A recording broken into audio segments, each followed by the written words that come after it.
말씀의 제목은 상처받은 인생의 세 가지 출구라고 한번 정해봤어요.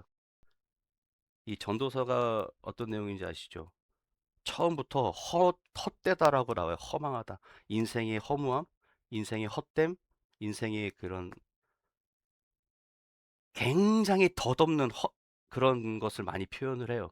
그런데 이 전도자가 그렇게 처음 표현을 하지만 결국 너희가 가지고 있는 그 세상의 생각들과 모든 것들은 헛되지만 그 헛됨을 강함으로 채울 수 있는 것, 그 헛됨을 채워줄 수 있는 것은 하나님이다라는 것을 강조하기 위해서 처음에는 약간 야, 다 안 좋은 거야, 다 헛된 거야, 잘못된 거야라고 표현하지만 결국 나중에는 너희가 해 아래 있는 너희들의 것은 다 헛되지만 해 위에 있는 하나님의 것은 영원하다. 너희에게 기쁨을 줄 수 있고 영원한 행복을 줄 수 있다라는 이야기를 1장부터 12장까지 쭉 전하고 있는 말씀입니다. 사람들은 누구나 상처를 안고 살아가지요. 아마 갓 태어난 아이에게도 다 자기 마음속에 상처가 있을 거예요. 사람들은 누구나 다 각자의 상처를 안고 살아갑니다. 어떤 사람은 사람에게 상처를 받고요. 또 어떤 사람은 외로움 때문에 상처를 받고 또 어떤 사람은 자신의 실패와 자신의 한계 때문에 상처를 받으며 살아가죠. 사람과 사람과 사람이 만나서 관계를 하고 살아가는 것이 어떻게 보면 우리가 이 세상을 살아가기 위해서는 숙명적인 삶이긴 하지만 그 숙명적인 그 삶을 통해 우리가 굉장히 많은 상처를 받고 살아간다라는 거예요. 가장 큰 상처를 주는 사람은 내가 키우는 애완동물이 아니라 나랑 가장 가까이에 있는 사람, 친구, 가족, 직장 동료, 내 주변에 있는 사람으로 인해서 나는 상처를 받고 살아간다라는 것이죠. 직장에서 최선을 다했습니다. 하지만 인정받지 못했던 경험. 나는 최선을 다한다고, 내가 속해 있는 곳에 나는 최선을 다한다고 했지만 결국 돌아오는 것은 칭찬이 아니라 손가락질. 가족을 위해서 나는 희생하고 살았지만 돌아오는 것은 무관심뿐. 우리 그런 거 보면 많이 보잖아요. 그 아빠들 젊었을 때 열심히 일했는데 나중에 보면 삼식이라고. 그죠? 돈 못 벌어오니까. 그래서 우리 드라마 같은 데 보면 많이 나오잖아요.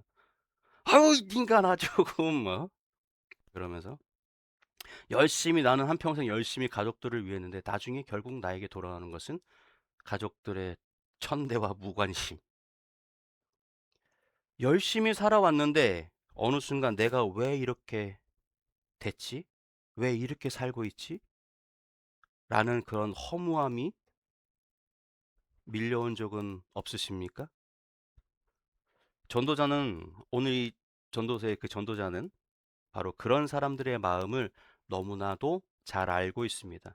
그는 인생을 멀리서 바라본 철학자가 아니라 직접 세상의 성공과 실패를 모두 경험한 사람이었다라는 거죠. 전도서 4장은요. 4장에서 그는 세상의 아픈 현실을 숨기지 않습니다. 세상의 아픈 것들을 슬픔을 숨기지 않고 오히려 그것을 정면으로 바라보고 정면으로 해결해 나갈 것을 권고하고 있다라는 사실이죠. 슬픈 것을 숨기고 현실을 도피하고 그것이 아니라 정면으로 부딪혀서 그것을 이겨내고 그것을 헤쳐나가기를 이 전도자는 4장에서 우리에게 권면하고 있다라는 사실입니다. 상처받은 인생이 어디로 가야 하는지, 어떤 길을 선택해야 하는지를 4장을 통해서 우리에게 보여주고 있다라는 겁니다. 그래서 오늘은 우리는 4장을 통해서 우리에게 그 세 가지 출구를 제시한 그것을 한번 찾아보고 그것을 함께 이야기하고자 합니다. 여러분 4장 1절에서 6절에는요. 불의한 세상 속에서 평안함을 선택하라라고 이야기합니다. 먼저 세상의 아픈 현실을 이야기하고 있어요. 1장 6절에서. 1절에 보니까 내가 다시 해 아래에서 행하는 모든 학대를 살펴보니라고 말하고 있어요. 학대를 살펴본다라고 이야기합니다. 여기서 그 학대는 우리가 생각하는 그 학대가 맞아요. 막 학대한다 그러잖아요. 그는 세상을 아름답게 포장하고 있지 않습니다. 여기서 전도자는 흔히 우리가 알고 있는 솔로몬이라고 생각하시면 돼요. 여러 가지 이야기들이 있긴 한데 그냥 솔로몬이라고 이해하고 들으시면 됩니다. 그는 솔로몬은 다 겪어봤잖아요. 물질도 많이 가져봤고 권력도 가져봤고 든든한 백도 가져봤고 지혜도 가져봤고 모든 것을 다 경험해봤던 사람입니다. 그것들을 다 경험해보면 너무 세상이 아름다울 것 같잖아요. 내 지갑에 돈을 꺼내서 꺼내도 돈이 줄지 않아요.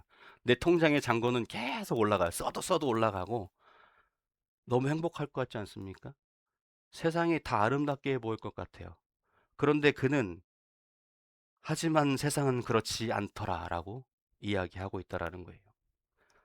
억울한 사람이 있습니다. 울고 있는 사람이 있습니다. 권력을 가진 사람이 약한 사람을 짓밟습니다. 그런데 더 안타까운 것은요. 그들을 위로해 줄 사람이 없다라는 거예요. 여기서 전도자는 괴로워서 이렇게 말합니다. 이미 죽은 자들이 산자보다 복되도다. 2절에 이야기하죠. 그러므로 내가 아직 살아있는 산자들보다 오랜 죽은 자들을 더 복되다 하였으며라고 이야기하고 있어요. 이 현실이 얼마나 고통스러웠으면 이런 탄식이 나왔을까요? 살아있는 것이 고통이라는 거, 차라리 죽은 것이 복되도다라고 이야기할 정도로 현실은 우리에게 너무나 크고 아픈 현실, 슬픔을 주고 있다라는 거죠. 그것이 오늘 전도자가 우리에게 이야기하고 있는 겁니다.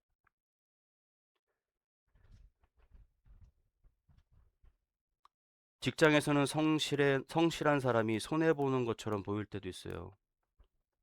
여러분, 그거 혹시 보십니까? 그 쇼 드라마 보면 내용이 다 비슷하죠. 착한 사람이 계속 그 저기를 받다 고통을 받다가 마지막에 한 방에 빵. 근데 그게 과연 그 드라마 속에서만 그럴까요?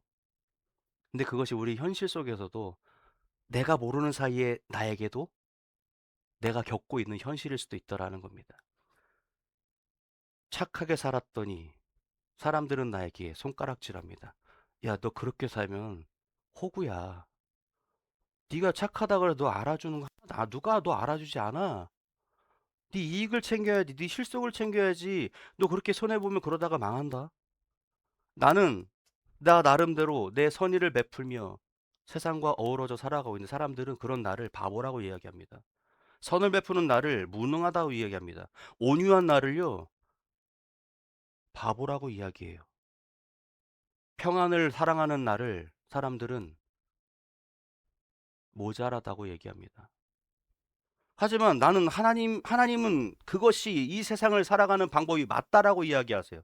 온유하게 살아가는 것, 화평하게 만드는 자, 긍휼히 여기는 자, 이것이 하나님을 사랑하는 자들이 살아가는 방법이라고 이야기를 하고 그것이 강하다라고 이야기합니다. 세상과 하나님의 것은 정반대로 이야기하고 있죠. 세상은 더 가져라, 가져라, 가져라. 하지만 하나님은 더 내려놔라, 더 줘라, 더 퍼줘라, 더 내려놔라, 더 베풀어라. 머릿속이 복잡하죠. 세상에서 살아가려면 세상의 말을 들어야만 마땅합니다. 그래야 잘 산다고, 잘한다고, 으쌰으쌰, 우쭈쭈 해주죠. 하나님의 말씀대로 살아가다 보면 사람들은 나에게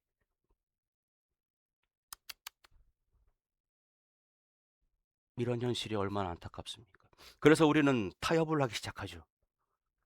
평소에는 사람들과 어우러져서 독하게 살아가다가 주일날 예배에 와서 하나님 속으로 잘못했어요. 용서해 주세요. 여러분 비단 이것이 그냥 저부터 그런 삶을 살아가요. 교회 나와서는 목사님이니까 되게 근엄 많죠. 신성한 신성은 좀 아니고 좀 뭔가 뭐라고 해야 되나요? 갑자기 표현 생각이 안 나네. 신실한 척. 그것도 신실한 척을 하고 있는 건 아닙니다. 근데 세상에 나가서는요.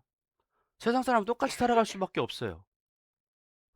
그렇지 않으면 세상 사람들은 다름을 인정해 주지 않아요. 우리는 다름을 인정하죠. 그래? 내 믿음과 저 사람의 믿음 다를 수 있어. 내가 생각하는 거와 저 사람이 생각은 다를 수 있어. 근데 세상 사람들은요, 그 다름을 인정해 주지 않는다라는 거예요. 그 다름을, 나하고 다른 것을 잘못됐다라고 이야기합니다. 여러분, 다른 사람과 나는 다를 수밖에 없습니다. 저 사람과 제가 20년을 살았거든요. 20년을 살고 알고 지낸 게 30년이 넘었어요. 그런데 아직도 저 사람을 모르겠어요. 내 속으로 난 내 자식도 잘 모르겠어요. 그런데 생판 모르는 사람과 만나서 사회생활을 하는데 그 사람과 나하고 같을 수 있을까요? 그 관계의 중요성은 그 사람의 다름을 인정할 때 나타난다는 거. 열심히 섬긴 사람이 상처를 받기도 합니다. 교회에서 열심히 신앙생활하고 열심히 봉사활동하시는 분들이 더 많이 상처받는 거 혹시 아십니까? 왜 그럴까요? 사람들이 나를 인정해주지 않아서 그래요. 열심히 봉사하고 열심히 섬기고 있지만 다른 사람들이 나를 알아주기를 바라는 마음에 하면 상처가 돼요. 사람들이, 다른 사람이 못 알아봐 주면, 나 오늘 이렇게 열심히 했는데 왜 목사님 나한테 잘했다고 얘기 안 해주시지? 나 이만큼 했는데 왜 전도사님 나한테 칭찬 안 해주시지? 나 오늘 교회 청소 열심히 했는데 왜 아무도 나한테 잘했다고 얘기 안 해주지? 내가 인정받고자 하면 그것은 나에게 상처로 되어 돌아올 수 있다라는 사실이죠.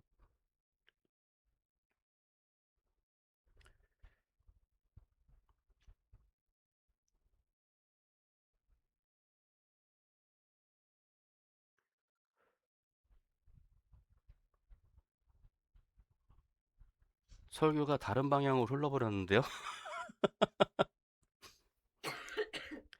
우리가 살아가다 보면 참 많이 손해보는 것 같습니다. 좀 전에 말씀드렸지만 성실하거나 다른 사람들을 아끼거나 베풀면 그 사람은 손해보는 것처럼 사람들이 그렇게 이야기를 하죠.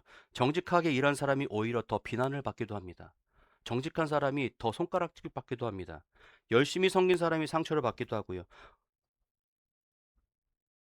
회사에서 어떤 부당한 인사 발령을 통해서 본인이 한 일이 아닌데도 책임을 지게 되고 그로 인해서 사표를 쓰게 되고, 그런데 기도 가운데 하나님께서 마음의 평안함을 주셨다고 해요. 상황은 바뀌지 않았지만 그 마음이 바뀌었다라는 거예요. 여러분, 세상은 바뀌지 않습니다. 하지만 우리가 어떠한 마음으로 살아가냐에 따라서 이 세상이 아름답게 보일 수도 있고요. 이 세상이 흔히 요즘 말하는 헬조선으로 보일 수도 있는 거죠. 내가 이 대한민국을 아름답게 보면 이보다 아름다운 국가가 없습니다. 저는 대한민국을 너무 사랑하거든요. 안전한 치안, 뭐죠? 어느 나라에서 아가씨가 여성이 밤늦게 11시, 12시에 혼자 다녀도 안전한 나라가 많지가 않다니까요. 남성도 마찬가지예요. 누가 다가옵니다. 저 사람이 나를 죽일 거라는 생각 잘 안 해요. 그죠? 근데 뭐 이렇게 영상들을 보면 막 오토바이 타고 가다 갑자기 서서 막 총으로 막 쏘고 막 가고 이래요. 그냥 한낮에 사람이 버글버글 하는 데서도 그냥 막 총을 쏘고 가고 이럽니다. 여러분, 우리의 마음을 다스릴 줄 알아야 합니다. 성경은요, 우리의 삶을 바꾸는 것도, 우리의 삶을 예수 그리스도의 하나님의 그 삶으로 바꿔가는 것도 중요하다라고 이야기하지만 그 삶의 방향을 바꾸는 것은 우리의 마음을 바꿔 나간다라는 것을 우리는 기억해야 합니다. 재난 문제 왔나요? 아, 파도 조심하세요. 지금 파도가 많이 쳐서 어제 강릉에서는 한 명이 사망했다는 소식을 들었어요. 그 바다 파도 앞에서 사진 찍다가 파도에 휩쓸렸다라고 그래요. 그러니까 조심하시기 바랍니다. 집에까지 안전 귀가 무사 귀환하시기 바랍니다.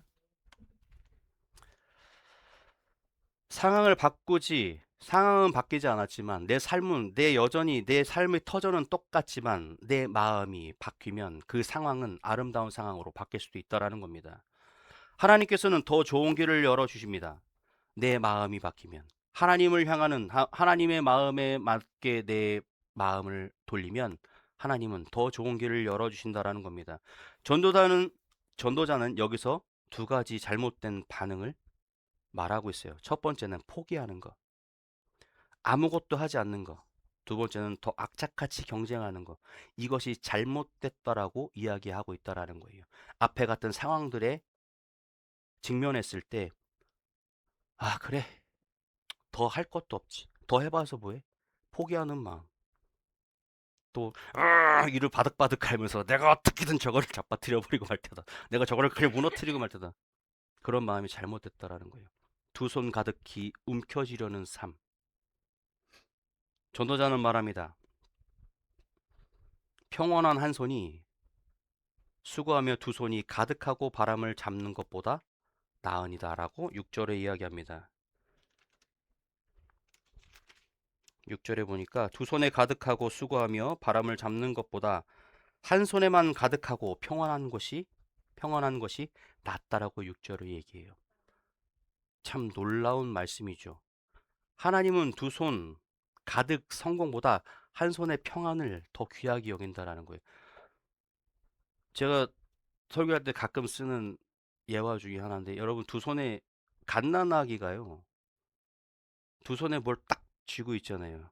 그럼 다른 걸 주면 받든가요? 두 손에 좋아하는 과자를 딱 쥐고 있어요. 다른 과자를 주면 어떻게 합니까? 그냥 쥐고 있죠. 자기 것이니까. 더 좋은 것을 우리는 더 좋은 걸 주는데 그 아이는 자기가 손에 쥐고 있는 것이 가장 좋은 거라고 생각을 해요. 그래서 그걸 놓지 않습니다. 그런데 더 좋은 것을 가지려면 어떻게 합니까? 어떻게 해야 되나요? 그것을 내려놔야 돼. 내가 가진 것이 좋은 것이라고 생각하고 꽉 두 손에 움켜쥐고 있으면 누군가 나에게 더 좋은 것을 줄 때 이것을 내려놓지 않으면 그 더 좋은 것을 받아들일 수가 없다라는 겁니다. 내 마음으로 내 생각으로 세상의 것을 꽉 잡고 나는 성공했어라고 해서 그것을 꽉 잡고 있을 때 하나님께서 나에게 더 좋은 것을 주시려 할 때 나는 그것을 놓지 않으면 그것을 받을 수가 없다라는 겁니다. 그것을 가지고 그것을 지키기 위해서 나는 전심으로 전력으로 내 모든 것을 쏟아부어서 그것을 지키려 한다라는 거예요. 그러면 내 마음의 평강은 사라지고 만다라는 거죠. 내 두 손에 쥐고 있는 것을 지키기 위해서 나는 그거에 신경 쓰고 그거에 날카로워져 있다라는 겁니다. 하나님은 그 두 손에 가득 들고 있는 것보다 네가 한 손에만 들고 평안을 가지고 있는 것이 너에게 더 귀하다라고 이야기하고 있다라는 겁니다. 즉 하나님께서는 내려놓아라. 내려놓으라고 이야기하십니다. 세상이 빼앗을 수 없는 평안이 진짜 복이라는 겁니다. 세상이 아무리 나에게 손가락질해도 뺏어갈 수 없는 평안, 하나님께서 나에게 주시는 평안과 그 기쁨이 세상의 어떠한 것보다 더 귀하고 복되다라고 성경에 이야기하고 있다라는 거죠. 여러분 억울한 일을 당하고 계십니까? 사람에게 인정받지 못하고 있으십니까? 지금 당장 해결하지 않더라도 하나님께 맡겨 보시기 바랍니다. 보복 대신, 복수 대신 기도하십시오. 제가 제일 싫어하는 말이기도 해요. 목사긴 하지만 뭐 일이 있을 때 자매님 기도해 봅시다. 아는데 뭔가 위로를 받고 싶은데 꼭 목사님들은 집사님, 자매님 기도해 봅시다. 기도하세요. 근데 그게 맞는 말인데 저도 어릴 때는 그 말이 너무 싫었어요. 뭔가 목사님한테 이야기를 하면 뭔가 좀 따뜻한 말, 좋은 말, 뭘 해결책은 아니지만 그런 위로의 말을 듣고 싶은데 너 기도 안 해서 그래. 기도해야 돼. 그쵸? 그쵸? 근데 목사가 되고 나와 보니까 그 말밖에 해줄 게 없어요. 사람의 말로는 위로할 방법이 없습니다. 그냥 기도하자. 기도해야 돼. 목사님도 기도할게. 기도하자. 이게 가장 좋은 말이더라고요. 또 이게 가장 나에게 복된 말이었습니다. 지금 생각하면 목사님이 나를 위해서 기도해 주신대요. 얼마나 복될까요? 누군가 날 위해 기도한대요. 이 얼마나 복되고 좋은 일입니까? 경쟁 대신 평안을 선택하시기 바랍니다. 하나님은 여러분들의 그 억울함을 보고 계십니다.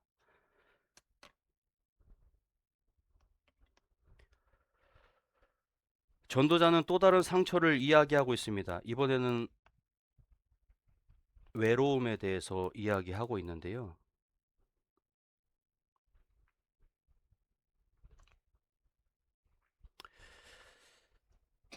한 사람이 열심히 자신의 모든 것을 다해서 열심히 일했습니다. 쉬지 않고 돈을 벌었습니다. 그리고 마침내 그는 성공했습니다. 할렐루야. 그런데 어느 날 이런 질문이 그에게 찾아와요. 내가 누구를 위해 수고했던가? 내가 누굴 위해서 이렇게 열심히 살았지? 내가 무엇 때문에 이렇게 열심히 살았지? 4장 8절 중반부에 나와요. 내가 누구를 위하여 수고하였던가?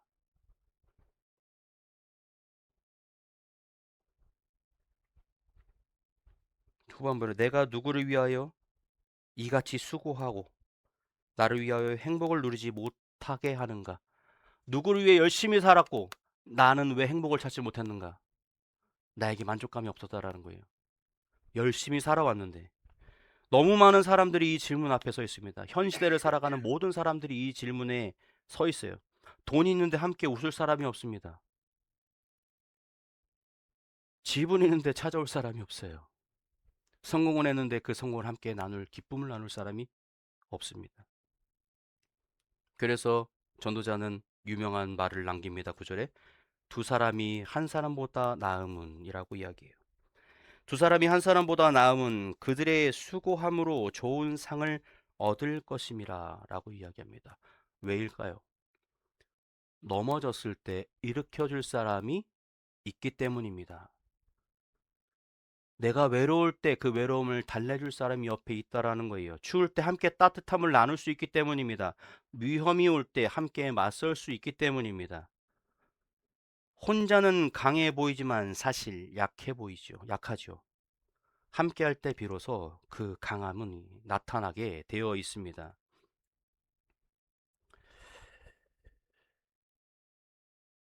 그 보면 교회에 이렇게 장로님들 계시잖아요.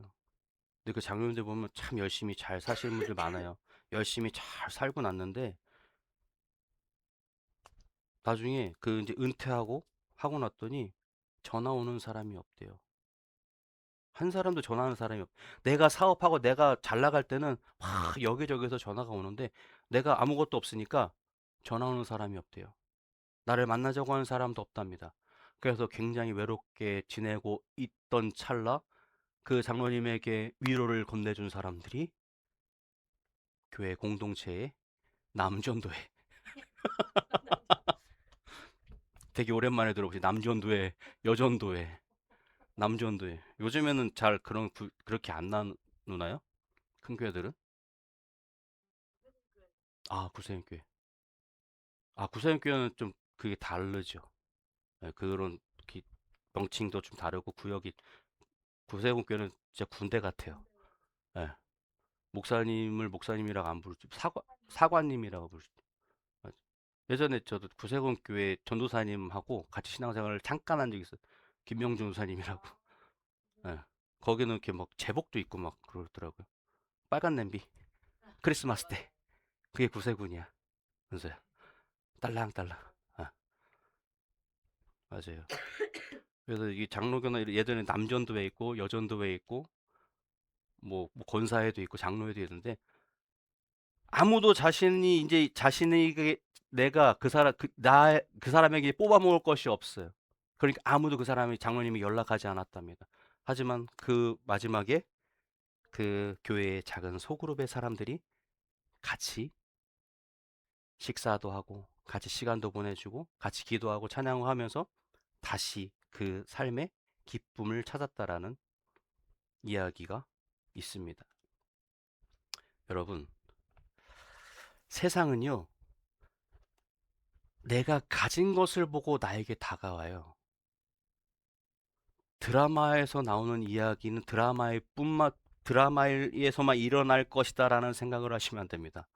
드라마에 나오는 이야기는 현실에도 충분히 가능성이 있는 이야기예요. 돈을 잘 쓰고 다닐 땐 친구들도 많아 보입니다.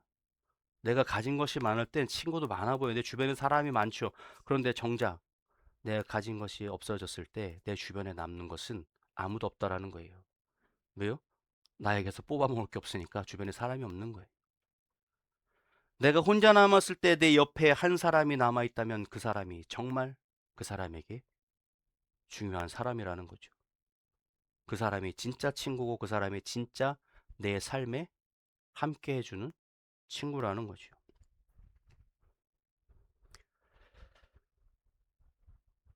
성경이 말합니다. 12절에 새 겹줄은 쉽게 끊어지지 아니하니라 라고 이야기합니다. 12절에 한 사람이면 패하겠거니와 두 사람이 맞서면 맞설 수 있나니 새 겹줄은 쉽게 끊어지지 아니한다라고 이야기합니다.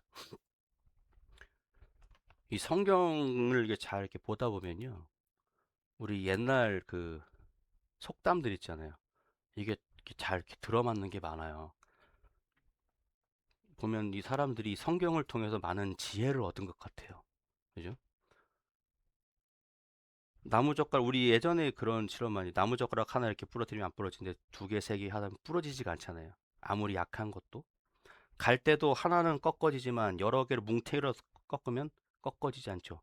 종이도 한 장은 찢기 쉽지만 두 장, 세 장 넘어가면 찢어지지가 않습니다. 성경은 말해요. 세 겹줄은 잘 끊어지지 않는다라고 말합니다. 혼자면 끊어질 수 있지만 셋이면, 여럿이면, 함께 뭉치면 그것을 이겨낼 수 있는 힘이 생겨난다라는 것을 이야기하고 있죠. 하나님이 이 세 겹줄에는 나와 하나님이 포함된다라는 거예요. 나와 다른 사람이 아니라 그 세 겹줄 뭉치는 것은 그 안에 하나님이 함께 하셔야 된다라는 겁니다. 나와 하나님 그리고 믿음의 공동체 이 세 겹줄이 우리를 붙잡아주는 힘이 되어진다라는 겁니다. 여러분 혼자 견디려 하지 마십시오. 공동체 안에서 그 힘을 찾으십시오. 하나님 안에서 그 힘을 이겨낼 힘을 찾으시기 바랍니다. 하나님은 사람을 통해서 우리에게 위로를 건네십니다. 하나님께서 그냥 툭 던져주시는 건 없어요. 누군가를 항상 통해서 우리에게 힘을 주시고 우리에게 우리의 삶의 방향을 이끌어 주신다라는 것을 항상 기억하시기 바랍니다. 세 번째 출구를 한번 찾아보도록 하죠. 세 번째는요, 13절에서 16절에서는 권세보다 지혜를 선택하라라고 이야기합니다. 마지막으로 여기서 전도자는 권력과 명예와 허무함을 이야기하고 있는데요. 가난하지만 지혜로운 젊은이가 있었습니다. 반면 늙었지만 교만한 왕이 있었어요. 왕은 높은 자리에 앉았지만 더 이상 충고를 듣지 않았습니다. 귀를 닫아버렸습니다. 자신이 다 알고 자신은 모르는 것이 없다라고 생각했습니다. 결국 사람들의 마음을 잃고 사람들의 존경심을 잃어버렸어요. 반면 이 젊은이는요, 지혜로 인해 왕이 되었습니다. 그런데 놀라운 것은 그 젊은 왕도 결국 사람들에게 잊혀지고 말았다라는 것이죠. 인기도 사라집니다. 명예도 사라집니다. 권력도 다 사라지게 되어 있습니다. 처음에는 이 왕이 귀를 닫고 듣지 않았고 말하지 않았고 보지 않아서 이 젊은이에게 왕권이 넘어가요. 그런데 이 칭송받던 이 젊은 지혜의 왕도 결국 나중에는 사람들에게서 잊혀지더라는 거예요. 권력, 인기, 명예, 나중에는 결국 다 사라지고 말더라는 겁니다. 그래서 전도자는 말합니다. 이것이 헛되어 바람을 잡는 것이로다라고 16절에 이야기하죠. 그의 7일을 받는 모든 백성들이 무수하였을지라도 후에 오는 자들은 그를 기뻐하지 아니하나니 이것도 헛되어 바람을 잡는 것이로다. 사람은 높은 자리에 올라가는 것보다 중요한 것이 있습니다. 사람들은 높이 올라가라고 이야기합니다. 높이 올라가야지 성공했다라고 이야기합니다. 하지만 그것이 중요한 것이 아니라 배우는 마음이 있어야 된다라는 거예요. 높은 곳에 있을수록 듣는 귀가 있어야 한다라는 겁니다. 또한 겸손함이 있어야 그 차지한 높은 자리를 끝까지 지킬 수 있다라는 겁니다. 대부분의 사람들이 권력을 가지면 높은 자리에 올라가면 귀를 닫기 시작합니다. 그리고 배우려 하지 않아요. 내가 이만큼 올라왔는데 니들이 나한테 뭘 얘기해? 니들이 나한테 배워야지. 배우려 하지 않습니다. 들으려 하지 않습니다. 겸손하지 않습니다. 점점 교만해지죠. 거만해집니다.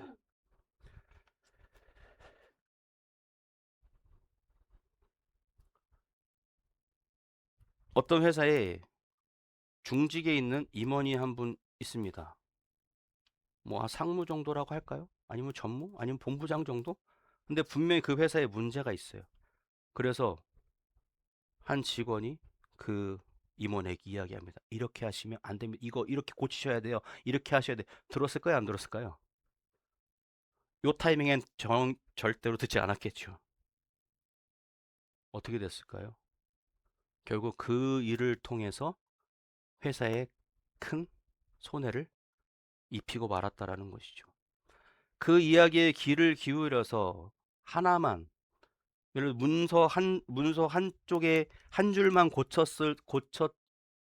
고쳤더라도 그 문제를 막을 수 있었던 것을 오만과 교만으로 인해서 니까짓 게 감히, 그런 말 많이 하죠. 요즘에 많이 들리죠.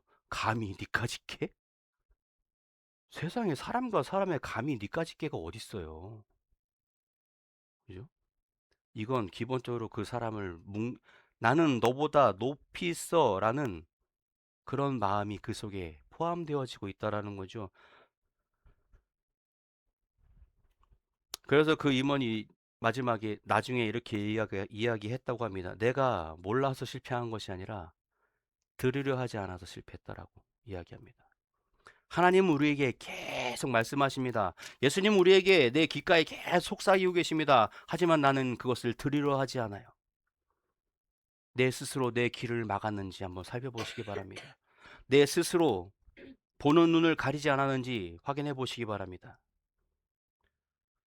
오래 믿었다고 다 아는 것이 아닙니다. 오래 다녔다고 해서 모든 것이 완벽한 것은 아닙니다. 직분이 높다고 다 지혜로운 것도 아닙니다. 진짜 지혜는요, 하나님의 말씀 앞에서 계속 배우고 있는 사람이라는 거예요. 장로님이라고 많이 알고 계실까요? 목사님들이라고 많이 알고 계실까요? 안 그래요. 목사님들도 계속 공부해야 돼요. 계속 책 봐야 되고. 책 안 보면요. 뭐 성경 안 보면 계속 그거 아십니까? 목사님들도 설교를 매주 준비를 하시잖아요. 근데 이게 한 달 정도 준비를 안 하잖아요. 그 흔히 말하는 감이 떨어져요. 준비가 안 돼요. 여러분, 배움을 놓치시면 거기서 안주해버리면 모든 것들은 그냥 그 자리에 멈춰버리는 거예요. 이 정도면 됐어가 아니라 욕심이 아니라 조금 더 배우려는 마음이 필요하다라는 거예요. 들으려고 하는 욕심이 아니라 배움은 뭐에서 나옵니까? 배움은 들음에서 나는 겁니다. 듣지 않으면 아무것도 할 수가 없어요. 내가 모르는 것, 모르는데 백날 그거 문제풀이 보고 있으면 그 문제가 풀어지든가요? 아니요. 누군가 옆에서 그걸 설명해 주면 정확하게 문제를 파악해낼 수 있다라는 겁니다. 하나님께서 우리에게 말씀하십니다. 예수님께서 성령께서 매 순간 우리에게 말씀하십니다. 그 음성에 귀를 기울이시는 여러분 되기를 주의 이름으로 축복합니다. 진짜 지혜는 하나님 말씀 앞에서 계속 배우고 계속 들으려고 하는 삶에 있습니다. 여러분은 누군가의 충고를 무시한 적이 있으십니까? 배우자, 동료, 목회자의 겉면에 흔들려 보지는 않으셨습니까? 오늘 다시 귀를 열어보시기 바랍니다. 음성에 귀를 기울이시기 바랍니다. 겸손은 하나님이 가장 기뻐하시는 지혜 중에 하나인 것을 기억하시기 바랍니다.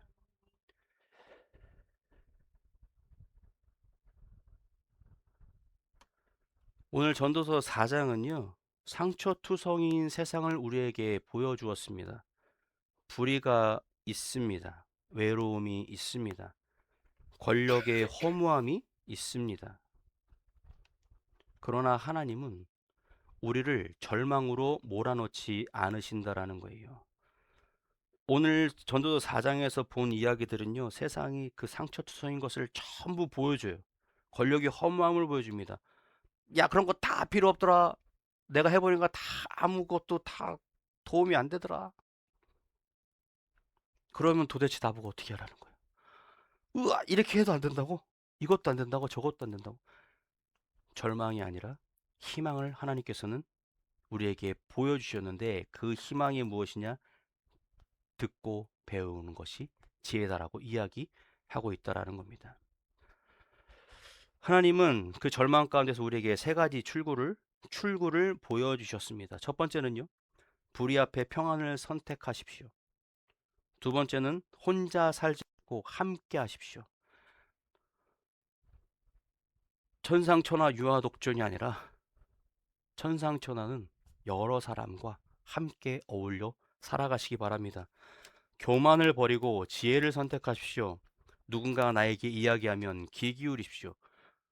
누군가가 나에게 이야기했는데 그것에 귀 기울이는 것이 창피하고 부끄러운 것이 아니라 그것이 더 나은 사람으로 나를 발전시킬 수 있는 방법이라는 겁니다. 아이의 말에도 귀 기울이시기 바랍니다. 그런데 우리는 아이가 얘기하면 넌 좀 가만히 있어. 네가 뭘 한다고. 그죠? 아이의 말에도 귀 기울일 줄 아는 인품을 가지시기 바랍니다. 예수님께서는 억울한 고난을 당하셨지만 평안을 잃지 않으셨습니다. 세상에 살아가면서 예수님만큼 억울한 고난을 당한 사람이 있을까요? 없을 거예요. 얼마나 억울하겠어. 나는 죄진 것도 없는데 나보고 죽으래요. 그 십자가에 죽어버렸네, 또. 예수님만큼 황당하고 억울한 죽음이 어디 있겠어요, 이 세상에. 하지만 예수님은 그 고난 가운데서도 평안을 잃지 않으셨다라는 겁니다. 예수님께서는 제자들과 공동체를 이루셨습니다. 예수님께서는 하나님의 뜻 앞에 끝까지 겸손하셨습니다. 그 모든 것들을 다 물리치고 이겨내실 수 있었지만 하나님 말씀 앞에 끝까지 겸손으로 그 말씀을 받아들였다라는 것. 그러므로 상처받은 인생의 가장 안전한 출구는요, 예수 그리스도께 나아가는 것입니다. 오늘도 하나님께서 여러분의 상처를 만져주시고 평안과 평안과 동행과 지혜의 길로 인도하시기를 주의 이름으로 축복합니다.